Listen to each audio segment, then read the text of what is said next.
Halo, Assalamualaikum warahmatullahi wabarakatuh.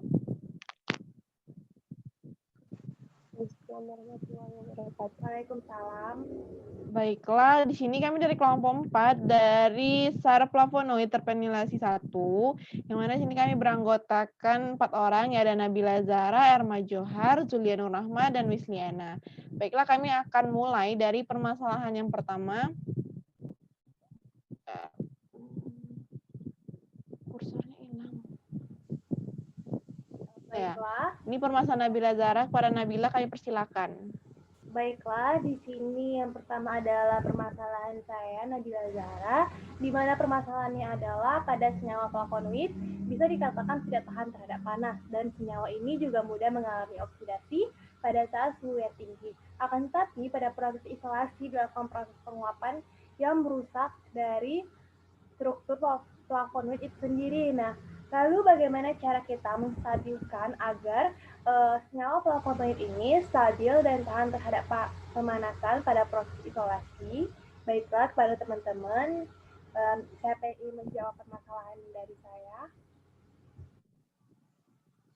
Baiklah, Nabila, saya ingin mencoba menjawab. Nah, jadi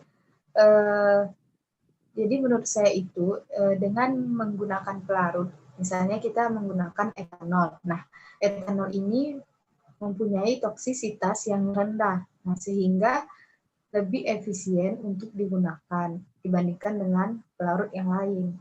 Jadi begitu.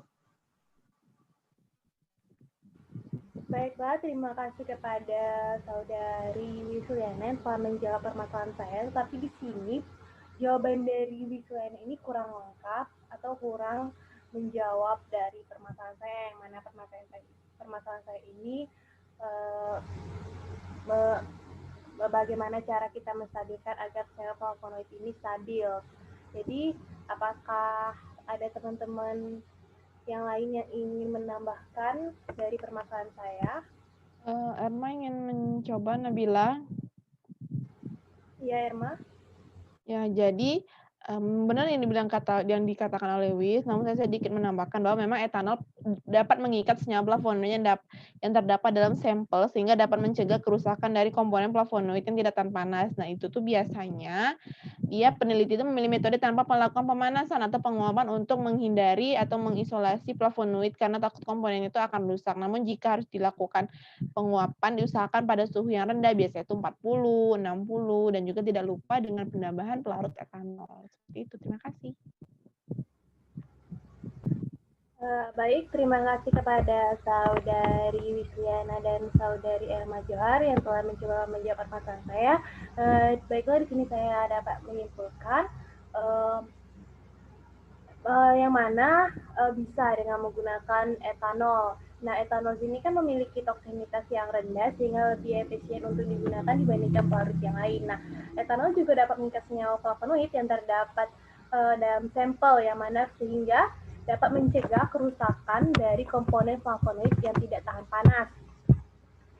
Dan juga biasanya peneliti ini kan memilih metode tanpa pemanasan atau penguapan untuk mengisolasi flavonoid karena takut komponennya itu akan rusak. Namun jika harus dilakukan penguapan, harus diusahakan pada suhu yang rendah, yaitu pada suhu 40 sampai 60 derajat Celcius, dan tidak lupa dengan penambahan pelarut etanol. Terima kasih.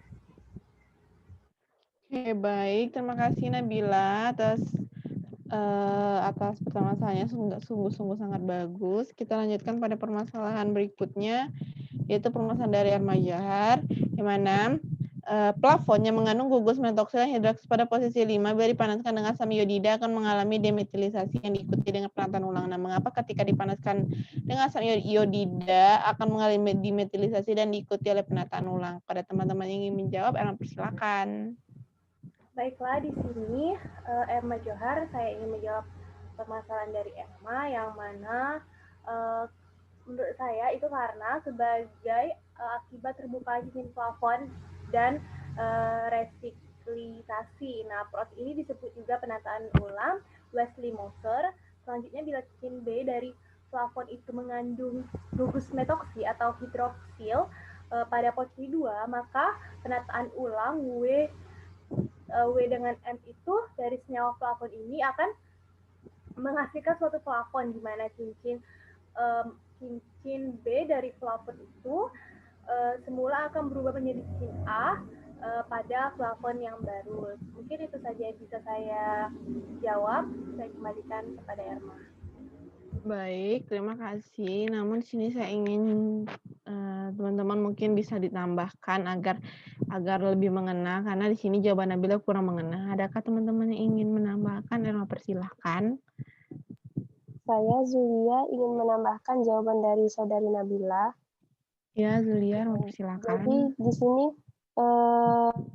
saya akan sedikit menambahkan bahwa reaksi lainnya dari flavon ini juga berkaitan dengan sifat aromatik dari cincin A dan B atau yang berhubungan dengan substituen pada cincin tersebut. Nah, sifat aromatik dari cincin A dan B akan jelas terlihat pada senyawa-senyawa flavon yang mengandung gugus-gugus hidroksil yang berlaku sebagai fenol terhadap reaksi substitusi elektrofilik. Bila cincin A dan B mengandung gugus hidroksil, maka substitusi pertama-tama akan terjadi pada cincin ini. Baiklah, terima kasih. Saya kembalikan kepada Erma. Oke, baik. Terima kasih untuk teman-teman yang telah menjawab dan menambahkan, memang benar sekali. Jadi memang karena ini adanya akibat sebagai terbuka cincin plafon yang direklisisasi, yang mana proses ini disebut penataan ulang. Nah, apabila cincin B pada plafon ini mengandung metoksil hidroksi pada posisi 2, maka penataan ini akan terjadi. Nah, yang mana akan menghasilkan atau plafon, dan juga memang di sini ada reaksi-reaksi lain yang menyebabkan itu, yaitu sifat aromatik dari cincin A yang B ini berhubungan secara substituen pada cincin tersebut, sehingga sifat dari aromatik ini akan terlihat jelas senyawa-senyawa plafon yang mengandung gugus hidroksil. Seperti itu. Terima kasih. Selanjutnya kita lanjut pada permasalahan berikutnya, yaitu permasalahan Zulia Nurrahma. Pada Zulia, mempersilahkan. Baiklah, permasalahan selanjutnya itu permasalahan dari saya, di mana permasalahannya pada blog saya itu dituliskan bahwa senyawa 3 flavon yang lain itu dengan pola oksigenasi pada C2 aksen, C4 aksen, dan C5 aksen memiliki tingkat oksidasi tertinggi. Nah, mengapa senyawa 3 flavon memiliki tingkat oksidasi tertinggi di antara kelompok flavon yang lainnya? Kepada teman-teman yang ingin membantu menjawab permasalahan saya, dipersilahkan.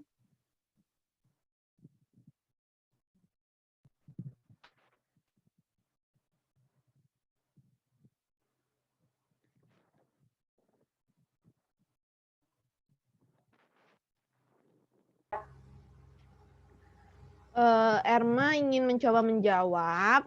Jadi memang menurut Erma, alasan mengapa senyawa kelompok C2, C4, dan C5 ini memiliki tingkat oksidasi tertinggi dikarenakan pada senyawa 3 plafon jenis ini memiliki pola oksigenasi pada C2, C4, dan C5, di mana diketahui senyawa plafon ini terprenilasi pada C6 atau C8 yang ditemukan memiliki pola monooksigenasi pada C4 dan oksigenasi pada C berapa lagi ya? Ada C3, ada C4, ada C2 atau C3, sehingga terjadi pembentukan cincin kromen pada senyawa ini. Seperti itu. Itu saja yang saya ketahui. Terima kasih. Baiklah, terima kasih untuk jawaban dari saudari Emma. Namun di sini saya kurang setuju dengan jawaban dari saudari Erma karena belum menjelaskan secara lengkap mengenai alasan dari 3 flavon ini memiliki tingkat oksidasi tertinggi. Nah, kepada teman-teman yang ingin menambahkan, dipersilahkan.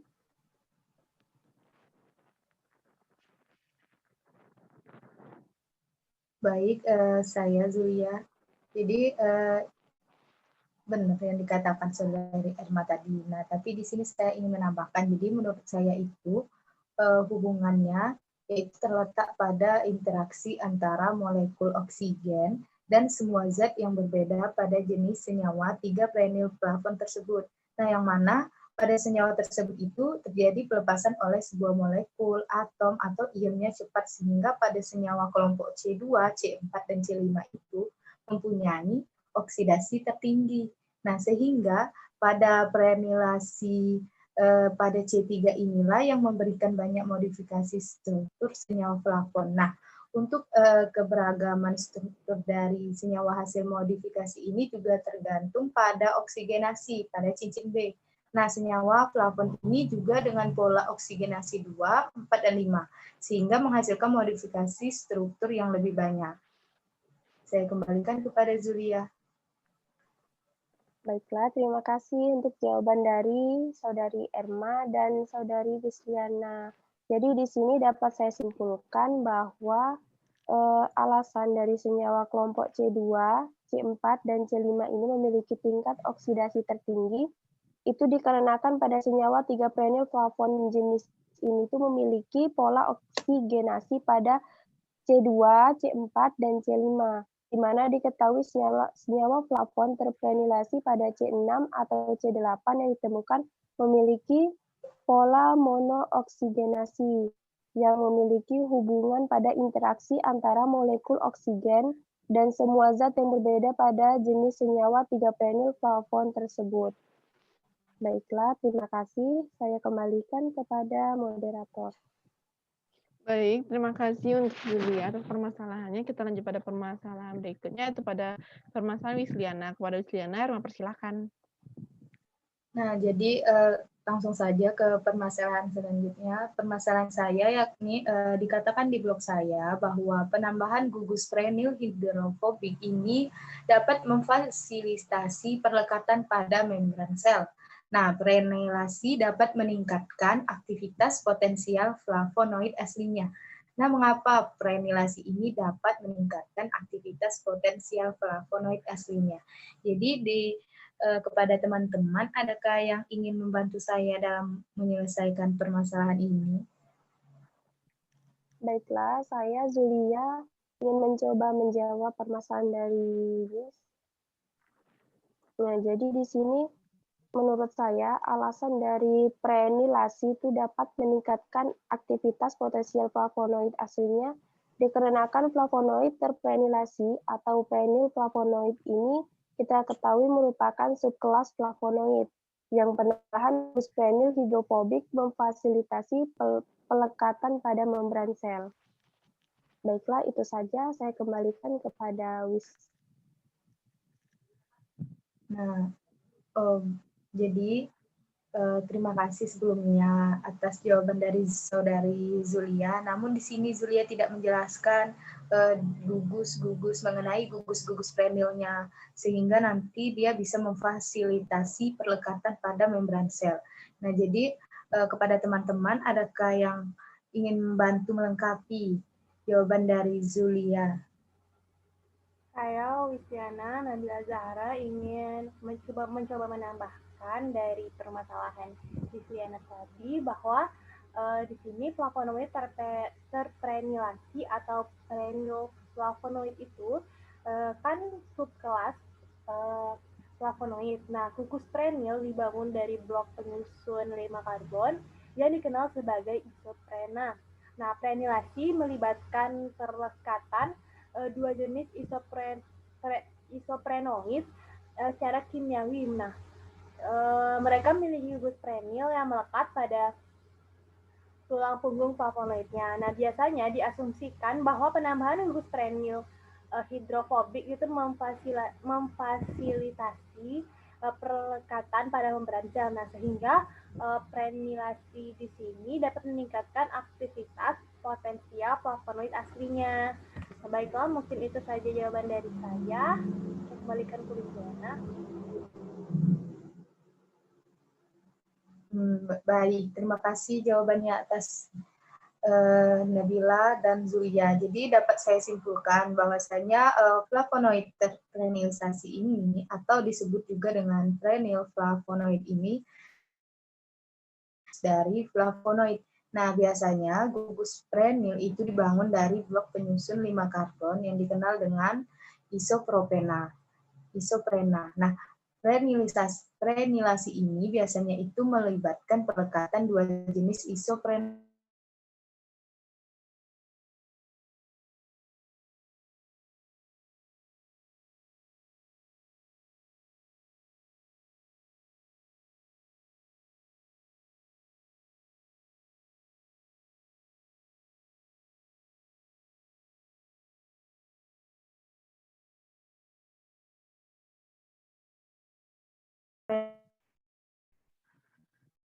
Liana.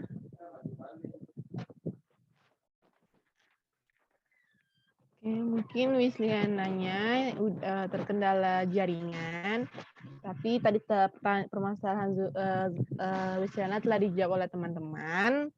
Baiklah, dikarenakan kita telah menjawab semua permasalahan, saya dapat mengakhiri.